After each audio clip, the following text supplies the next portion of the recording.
السلام علیکم ناظرین، میں ہوں آپ کی ہوسٹ خانیہ حیدر پروگرام تیار عشق کے ساتھ۔ اس پروگرام میں ہم بات کریں گے صوفیزم پر، شاعری پر، ادب پر، فلسفے پر۔ میرے ساتھ تشریف رکھتے ہیں میرے ٹیچر رئیس عباس زیدی صاحب، جن کا تعلق ویسے تو پاکستان سول سروس سے ہے، لیکن تاریخ، ادب اور فلسفی پر ان کی گہری نظر ہے۔ السلام علیکم سر۔ آج ہم بات کرتے ہیں حضرت امیر خسرو پر۔ پہلا کوشچن میرا یہ ہے آپ سے کہ ان کی شخصیت اور عہد کے بارے میں کچھ بتائیے ہمیں۔ زبان پہ بار خدایا یہ کس کا نام آیا۔ حضرت امیر خسرو نام ابو الحسن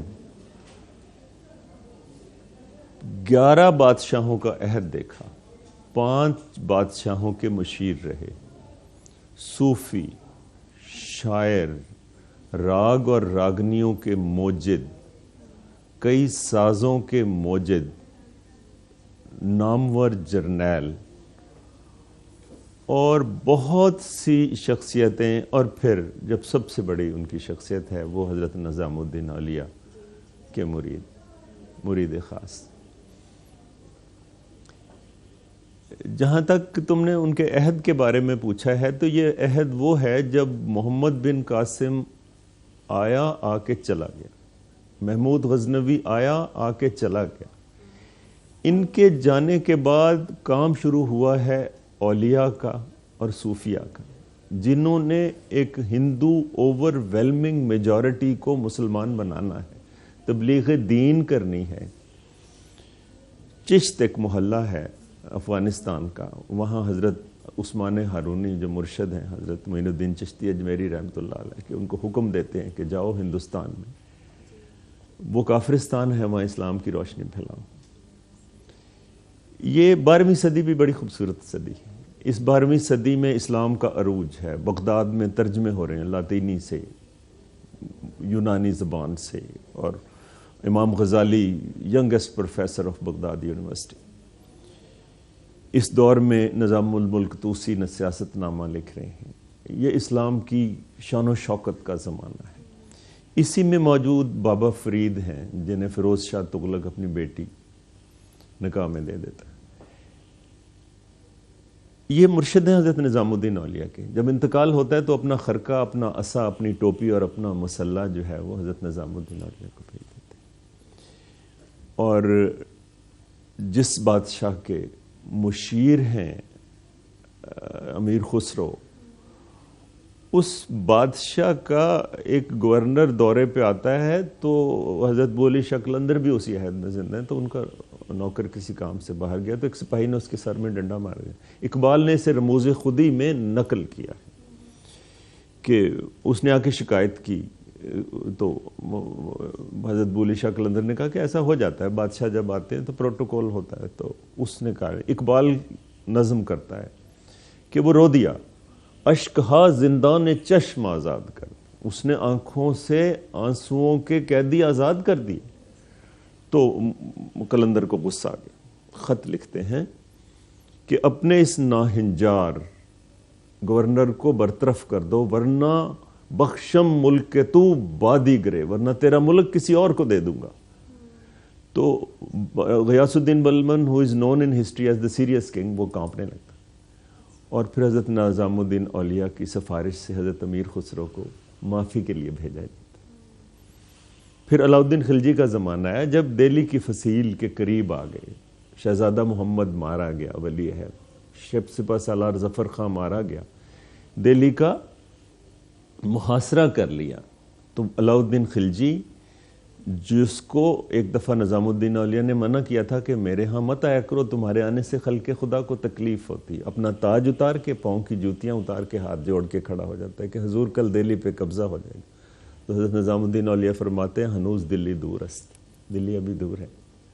اور اگلے دن سارے مورخ، فلپ کے ہیٹی، ایڈورڈ گبن لکھتے ہیں، کوئی کہتا ہے کہ ان کا بادشاہ مر گیا تھا، کوئی کہتے ہیں کہ ان کے آپس میں پھوٹ پڑ گئی تھی، کوئی کہتے ہیں وبا پھوٹ پڑی تھی، لیکن صبح دہلی والے جاگے تو کوئی بھی وہاں موجود نہیں تھا، وہ منگول وہاں سے جا چکے تھے۔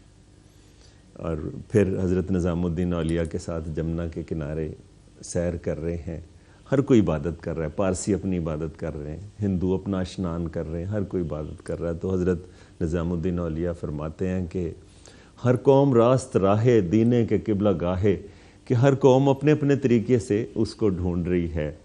تو امیر خسرو فرماتے ہیں کہ من قبلہ راست کردم در سمت کج کلاہے، کہ میں نے تو یہ ترچھی ٹوپی والے کو دیکھ کے اپنا قبلہ سیدھا کر لیا ہے. تو یہ ہیں امیر خسرو جن کا مقام صوفیہ کے ہاں بہت بڑا ہے. ساری زندگی اپنے مرشد کے ساتھ گزاری، اپنے مرشد کے پاؤں دبا رہے ہیں. تو کہتے ہیں حضور آپ جہاں جاتے ہیں مجھے ساتھ لے چلا کریں. تو آنکھ لگ جاتی ہے تو پھر لکھتے ہیں یہ اپنا کلام کہ نمی دانم چ منزل بود شب جائے کہ من بودم، بہر سو رق سے بسمل بود شب جائے کہ من بودم. حضور نبی کریم کا حلیہ بیان کرتے ہیں کہ پری پہ کر نگارے سرو قد لالا رخسارے، سراپا آفت دل بود شب جائے کہ من بودم، اور محمد شم محفل بود شب جائے کہ من بودم، خدا خود میر مجلس بود شب جائے کہ من بودم، God himself was presiding where I was last night. سر مجھے یہاں پہ روکنا پڑے گا، چھوٹی سی ایک بریک لینی پڑے گی. ناظرین کہیں مت جائیے گا، بہت انٹرسٹنگ باتیں ہو رہی ہیں. Will be right back. Sir حضرت امیر خسرو نے ایک بھرپور زندگی اپنی گزاری، ان کی ابتدائی زندگی اور سیاسی زندگی کے بارے میں کچھ بتائیے. غنیہ حضرت امیر خسرو کے بزرگ سلطان التتمش کے زمانے میں ترکی سے ہندوستان آئے تھے، اور سلطان التتمش کا جو ڈائناسٹی ہے اس کے بارے میں انٹرسٹنگ بات یہ ہے کہ یہ خاندان غلامہ کہلاتا ہے، اور یہاں بادشاہ کا بیٹا جانشین نہیں ہوتا تھا، بلکہ بادشاہ سلیو مارکیٹ میں جاتا تھا، 40 غلام خرید لیتا تھا، اور ان 40 غلاموں کی تربیت کی جاتی تھی. انہیں کلام پاک پڑھایا جاتا، حدیث، سپاہ گری، نیزہ بازی، شمشیر، تیر اندازی سکھائی جاتی، سیاست کے رموز، فلسفہ، تاریخ پڑھائی جاتی، اور وہ امرائے چہلگان کہلاتے. And the best would be the king. تو التتمش کو جب غیاث الدین بلبن خریدنے گیا تو اس نے 40 غلام اچھے خرید لیے. ایک کو چھوڑ دیا جس کے منہ پہ چچک کے داغ تھے، کالا رنگ تھا اور چھوٹا سا قد تھا. تو التتمش نے پوچھا کہ بادشاہ سلامت یہ آپ نے غلام کس کے لیے خریدے؟ اس نے کہا میں نے اپنے لیے خریدے. تو کہنے لگے کہ آپ مجھے خدا کے لیے خرید لیں. تو التتمش کو بھی غیاث الدین بلبن نے خرید لی. تو ان کے بزرگ التتمش کے زمانے میں آئے اور انہیں جاگیر عطا ہوئی. ان کے جو نانا تھے وہ وزیر تھے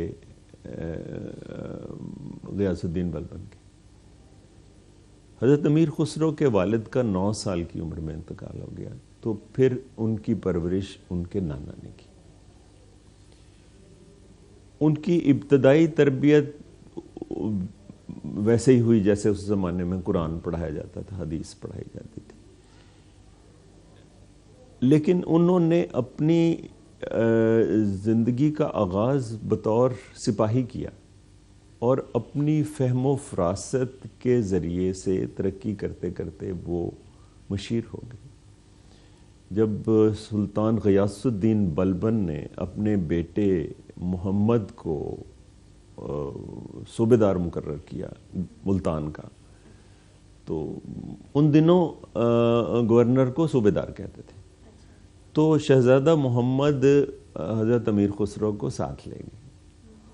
5 سال حضرت امیر خسرو ملتان میں رہے، اور پھر ایسا ہوا کہ سلطان غیاث الدین بلبن کے 2 بیٹے تھے، ایک مغرق خان تھا اور ایک محمد تھا. محمد کراؤن پرنس تھا، ولی عہد. محمد منگولوں کے ساتھ جنگ میں مارا گیا، اور ہر ہسٹورین ایک خوبصورت فقرہ لکھتا ہے بڑا انٹرسٹنگ کہ Ghiyas uddin Balban is known in history as the serious king. اس کے دربار میں اگر کوئی مسکرا بھی دیتا تھا تو اس کی گردن اتروا دیتا تھا. لیکن جب شہزادہ محمد شہید ہو گیا تو وہ زندہ نہ رہا، ہر ہسٹورین نے لکھا ہے کہ Ghiyas uddin Balban died of a broken heart. تو جب محمد کا انتقال ہو گیا تو آپ پھر دہلی تشریف لے, اور وہاں دہلی جب آ جاتے ہیں تو پھر ان کی ملاقات اپنے مرشد سے ہوتی ہے اور پھر انہی کے ہو کے رہ جاتے ہیں. بعد کی زندگی ان کی جو ہے وہ ایک مشیر کی زندگی ہے, ایک جرنیل کی زندگی ہے, فوجی مہمات میں حصہ لیتے ہیں, لیکن وہ ان مقامات کی طرف زیادہ راغب رہتے ہیں جو مقامات ایک صوفی کو, ایک اللہ کے کسی ولی کے جو زیادہ قریب ہوتا ہے, مرید خاص ہوتا ہے, جسے زبان میں, آج کی زبان میں خلیفہ کہا جاتا ہے. تو میں کسی زمانے میں فیلڈ پوسٹنگ میں خیرپور کے ضلع میں تھا, تو پیر پگاڑا جو ہیں, پیر پگاڑا کا جو خاص جو ان کا مرید ہے اسے خلیفہ کہا جاتا ہے, آج بھی خلیفہ کہا جاتا ہے. تو خلیفہ وہ ہوتا ہے جو مرید خاص ہو نا. اور جس طرح اقبال پیر رومی کا مرید خاص ہونے کا دعویٰ کرتے ہیں, اور اپنی مثنویوں کی بحر بھی وہ اقبال مثنوی مولانا روم کی طرز میں لکھتے چلے جاتے ہیں. مرید ہندی کہہ کے he is proud of the fact that he is مرید ہندی. تو وہ خاص مقام اور وجہ شہرت جو تھی ان کی, وہ پھر بن گئی حضرت نظام الدین اولیاء کا مرید خاص ہونے کی, طبلہ, ستار, رباب کا موجد ہونے کی, راگ اور راگنیوں کا موجد ہونے کی, اور سب سے بڑی وجہ پھر کہ ایک بہت بڑا شاعر, میرے پاس ان کا مکمل کلام موجود ہے, جو ان کا زیادہ تر کلام فارسی زبان میں اور خوبصورت کلام. اب ہم پوئٹری کے بارے میں بات کرتے ہیں, کہ بتائیے کہ ولی دکن پہلے شاعر تھے اردو کے یا یہ حضرت امیر خسرو؟ غانیہ ولی دکنی 18ویں صدی میں پیدا ہوئے, اور 18ویں صدی میں وہ دکن سے انڈیا تشریف لے جاتے ہیں, اور محمد شاہ رنگیلے کا زمانہ ہے, لیٹر مغلز کا. اور وہ جس طرح کی اردو لکھ رہے ہیں, دل ولی کا لے لیا دلی نشین, جا کہو کوئی محمد شاہ حسوں, اور بلبل پہ مت ستم کر, مت جا چمن میں لالن, تیری اکھڑیاں کی دیکھی عالم خراب ہوئے گا. تو یہ وہ زبان نہیں ہے جو اردو ہے. جبکہ 12ویں صدی میں, آج سے 800 سال پہلے, حضرت امیر خسرو اس زبان میں لکھ رہے ہیں جو زبان آج جس اردو پہ ہم فخر کرتے ہیں, ہے نا, کہ وہ اس زبان میں وہ گیت بھی لکھ رہے ہیں, پہیلیاں لکھ رہے ہیں, ودائیگیاں لکھ رہے ہیں, شادی بیاہ پہ گانے والے گیت لکھ رہے ہیں. ساون کا مہینہ آ گیا, آم منہ سے درخت لگ گئے, ساون کے بادل آسمانوں پہ چھا گئے, ہر بیٹی کو اپنا میکا یاد آتا ہے. تو انہوں نے لکھا کہ اب کے برس بھیج بھیا کو. سر گنگنا کے آپ مجھے ذرا.